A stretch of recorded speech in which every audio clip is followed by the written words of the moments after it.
오늘은 주식 선물이 뭔지 진짜 쉽게 알려줄게. 이거 이름만 들으면 뭔가 있어 보이지?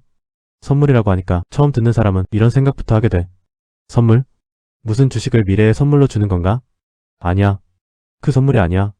여기서 말하는 선물은 미래에 거래하기로 미리 약속하는 계약이야. 이걸 한 번에 이해하려고 하면 어렵고 하나씩 뜯어보면 생각보다 단순해. 근데 단순하다고 해서 쉬운 건 또 아니야. 구조는 단순한데 위험은 엄청 크거든. 먼저 제일 기본부터 보자. 주식 현물은 뭐냐? 이건 우리가 보통 아는 그 주식이야. 삼성전자 주식을 산다. 애플 주식을 산다. 이건 진짜 그 주식을 내 돈 주고 사는 거야. 돈을 내고 주식을 사서 내 계좌에 담아두는 거야. 오르면 이익, 내리면 손실. 아주 단순하지. 이제 선물로 가보자. 선물은 진짜 그 물건을 지금 사는 게 아니라 나중에 얼마에 거래할지 지금 미리 약속하는 계약이야. 이걸 비유로 설명해볼게. 너가 치킨집 단골이라고 해보자. 요즘 물가가 계속 오르잖아. 그래서 너가 걱정하는 거야.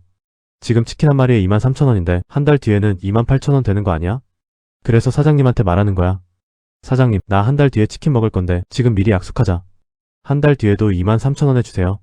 사장님도 생각해보니 반대로 치킨 값이 떨어질 수도 있잖아. 그러니까 이렇게 말할 수 있어. 좋아, 그럼 한 달 뒤에 23,000원에 거래하는 걸로 약속하자. 이게 바로 선물이야. 핵심은 이거야. 지금 당장 치킨을 받는 게 아니야. 돈 주고 바로 먹는 것도 아니야. 그냥 미래의 거래 가격을 지금 정해두는 약속이야. 주식 선물도 똑같아. 지금 삼성전자 주식을 사는 게 아니라 나중에 특정 시점에 어떤 가격 기준으로 거래할지를 지금 계약하는 거야. 여기서 많은 초보자들이 첫 번째로 헷갈리는 지점이 나와. 아니, 결국 나중에 주식을 사고 파는 거면 그냥 미리 예약하는 거네? 반은 맞고 반은 틀려. 왜냐하면 실전에서 많은 사람들은 진짜 주식을 받으려고 선물하는 게 아니라 가격이 오를지 내릴지에 베팅하려고 선물을 하거든. 이게 엄청 중요해. 현물은 진짜 물건을 사는 느낌이 강해. 선물은 물건보다도 가격 움직임 자체에 돈을 거는 느낌이 강해. 비유를 더 해볼게. 현물은 진짜 축구공을 사는 거야. 근데 선물은 축구공을 사는 게 아니라 다음 달에 축구공 가격이 오를까 내릴까에 돈을 거는 거야. 그래서 선물을 잘못 이해하면 주식을 더 효율적으로 사는 방법처럼 보이는데 실제로는 성격이 꽤 달라. 현물은 소유에 가깝고 선물은 계약에 가까워. 여기까지 오면 이런 생각이 들 수 있어. 그럼 선물이 꼭 위험한 건 아니네? 그냥 미래 가격 약속이면 되는 거 아냐? 여기서부터 진짜 위험한 부분이 나온다. 선물의 핵심 위험은 레버리지에 있어. 이 단어 많이 들어봤지? 레버리지. 어렵게 느껴지는데 쉽게 말하면 이거야. 내 돈보다 훨씬 큰 돈을 움직이게 해주는 장치. 비유로 가보자. 너한테 10만원이 있어. 현물이라면 보통 10만원어치만 살 수 있어. 근데 선물에서는 증거금이라는 걸 조금만 넣고 100만원어치 혹은 그보다 더 큰 규모의 거래를 할 수도 있어. 쉽게 말하면 10만원 들고 100만원짜리 게임에 참가하는 느낌이야. 겉으로 보기엔 큰 돈을 굴리는 것처럼 보이지. 그래서 초보자들이 여기서 혹해. 와, 적은 돈으로도 크게 벌 수 있네? 맞아. 그래서 선물은 수익도 빨리 날 수 있어. 근데 문제는 반대로 손실도 미친 듯이 빨라진다는 거야. 예를 들어볼게. 너가 10만원을 갖고 있어. 그리고 10배 레버리지를 썼어. 그러면 사실상 100만원짜리 포지션을 가진 거야. 이 상태에서 가격이 1% 오르면 어떨까? 100만원 기준으로 1%면 만원 이익이야.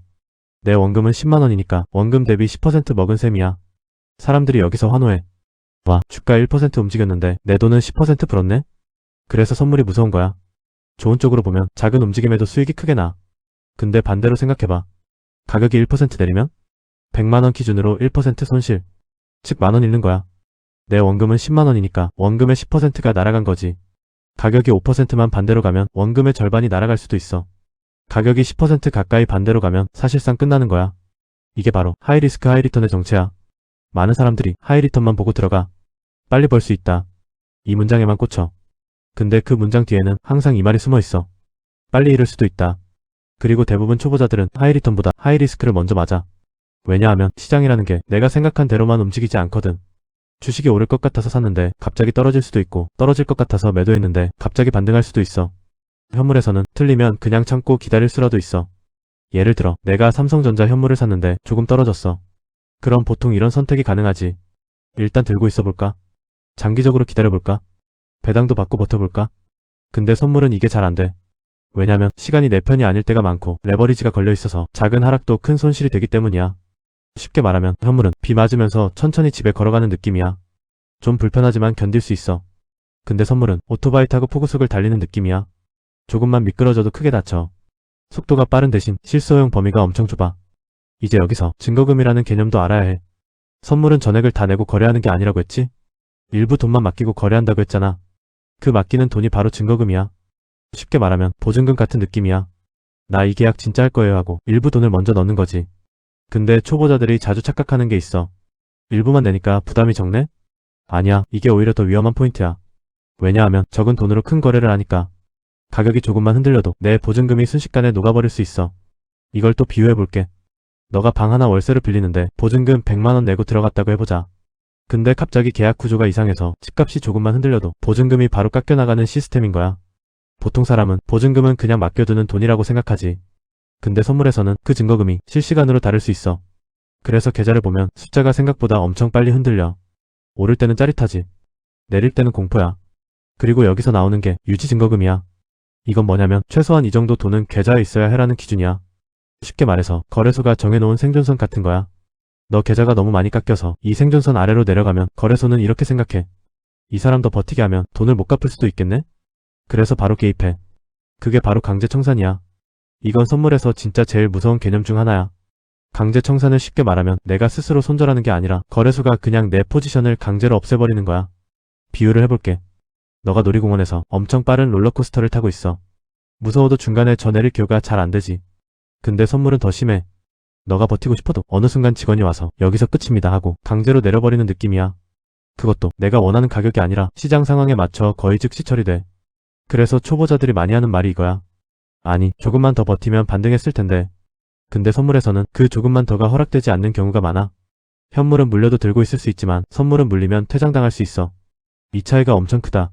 그래서 선물은 단순히 위험한 주식이 아니라 구조 자체가 다르다고 봐야 해. 이제 또 하나 중요한 게 있어. 선물은 방향을 양쪽으로 걸 수 있어. 이게 무슨 말이냐? 현물은 보통 오를 것 같을 때 사잖아. 근데 선물은 오를 것 같을 때도 베팅할 수 있고 내릴 것 같을 때도 베팅할 수 있어. 오를 것 같아서 들어가는 걸 롱이라고 하고 내릴 것 같아서 들어가는 걸 숏이라고 해. 얼핏 보면 선물이 더 유리해 보일 수 있어. 오를 때도 벌고 내릴 때도 벌 수 있으니까. 근데 여기서 또 착각하면 안 돼. 양방향으로 돈 벌 기회가 있다는 건 양방향으로 돈 잃을 기회도 있다는 뜻이야. 게다가 방향 맞추는 건 말처럼 쉽지 않아. 왜냐하면 시장에는 별의별 변수가 다 있거든. 심지어 좋은 뉴스가 나왔는데도 주가가 떨어질 때가 있고 악재가 나왔는데도 올라갈 때가 있어. 왜냐하면 시장은 단순한 정답 시험이 아니거든. 그래서 선물은 정답 맞히기 게임 같아 보여도 실제로는 심리전이 엄청 크다. 그리고 초보자는 이 심리전에서 거의 항상 밀려. 왜냐하면 계좌가 흔들리면 머리보다 감정이 먼저 움직이거든. 예를 들어 처음에는 계획이 있어. 3% 손실 나면 잘할 거야. 절대 물타기 안 할 거야. 욕심 안 부릴 거야. 근데 실제로 돈이 걸리면 사람 마음이 바뀌어. 조금 떨어지면 아냐, 다시 오를 거야. 더 떨어지면 여기서 팔면 손해 확정이잖아. 또 더 떨어지면 조금만 버텨보자. 그러다가 강제 청산 나오는 거야. 선물에서 무서운 건 단순히 상품 구조만이 아니야. 인간 심리랑 결합했을 때 진짜 위험해지는 거야. 그래서 선물은 실력 게임 같아 보여도 감정 통제 게임에 더 가까울 때가 많아. 이제 어떻게 거래하냐? 를 아주 쉽게 설명해 볼게. 선물 거래는 크게 보면 이런 흐름이야. 먼저 오를 것 같으면 롱, 내릴 것 같으면 숏을 잡아. 그리고 증거금을 넣어 레버리지도 설정해. 그 다음 시장이 움직이는 걸 보면서 수익이나 손실이 실시간으로 변해. 내가 원하는 가격에서 정리하면 그게 수익 실현 또는 손절이 되는 거야. 근데 이 설명만 들으면 너무 단순하지. 실제로는 초보자들이 여기서 거의 다 미끄러져. 왜냐하면 첫째, 방향 맞추기 어렵고, 둘째, 진입 타이밍이 어렵고, 셋째, 레버리지 조절이 어렵고, 넷째, 손절을 지키기 어렵고, 다섯째, 욕심 조절이 어렵기 때문이야. 예를 들어보자. 너가 어떤 주식을 보고 오늘 오를 것 같아라고 생각했어. 그래서 롱을 잡았어. 근데 잡자마자 살짝 빠져. 이때 초보자는 흔들려. 내가 틀렸나? 근데 또 조금 지나면 반등해. 그러면 안도하지. 역시 내 생각 맞았네. 근데 그 다음에 다시 크게 빠져. 그러면 멘탈이 나가. 결국 가장 안 좋은 자리에서 손절하거나 손절도 못하고 버티다가 청산당하는 거야. 그래서 초보자가 뉴스 보고 방향만 맞추면 되지 않나? 라고 생각하면 거의 무조건 과소평가한 거야. 이제 정말 중요한 질문 하나. 그럼 선물은 절대 하면 안 되냐? 냉정하게 말하면 초보자라면 적어도 처음부터 선물로 시작하는 건 좋은 선택이 아니야. 왜냐하면 투자라는 건 원래 시장을 이해하고 리스크를 관리하고 내 감정을 통제하는 과정이 먼저인데 선물은 그 모든 걸 한 번에 높은 난이도로 요구해. 게임으로 치면 튜토리얼도 안 끝냈는데 바로 최종 보스방 들어가는 느낌이야. 현물로 시장 흐름을 익히고 기업이 왜 오르고 내리는지, 뉴스가 어떻게 반영되는지, 손실을 어떻게 관리하는지, 내가 욕심이 많은 타입인지, 겁이 많은 타입인지 이런 걸 먼저 경험해보는 게 훨씬 현실적이야.